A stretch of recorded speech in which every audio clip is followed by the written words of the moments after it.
বিখ্যাত সাহিত্যিক ও কবি সুনীল গঙ্গোপাধ্যায়ের লেখা একটি ছোট্ট কবিতা আজ আমি পাঠ করে শোনাব। কবিতা একটা গাছতলায় দাঁড়িয়ে শুরু করছি। রবীন্দ্রনাথ সঠিক বলে গিয়েছিলেন, রামের জন্মস্থান কোথায়। যারা মানতে চায় না তাদের কবিতা ও গানে, শিল্পে ও মনসুষমায় কোনো অধিকার নেই।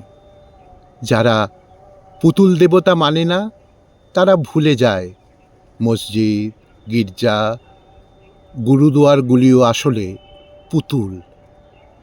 তারা আত্মছলনাময় পুতুল খেলা খেলতে চায় তো খেলুক। তারা বিশ্ব নিখিলের মধুরে মধুর চিনবে না কোনো দিন। এতগুলো শতাব্দী গড়িয়ে গেল, মানুষ তবু ছেলে মানুষ থেকে গেল। কিছুতেই বড় হতে চায় না। এখনো বুঝল না যে আকাশ শব্দটার মানে চট্টগ্রাম কিংবা বাঁকুড়া জেলার আকাশ নয়। মানুষ শব্দটাতে কোনো কাঁটাতারের বেড়া নেই।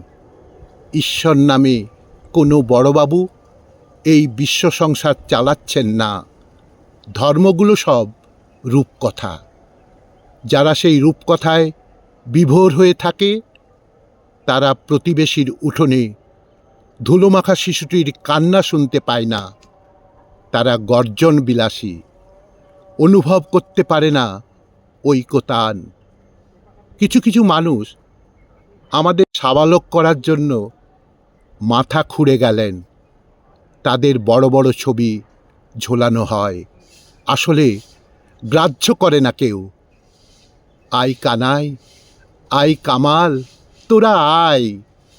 পৃথিবী ভর্তি বুড়ো খোকাদের পাগলামি দেখে আমরা একটা গাছতলায় দাঁড়িয়ে হাসাহাসি করি।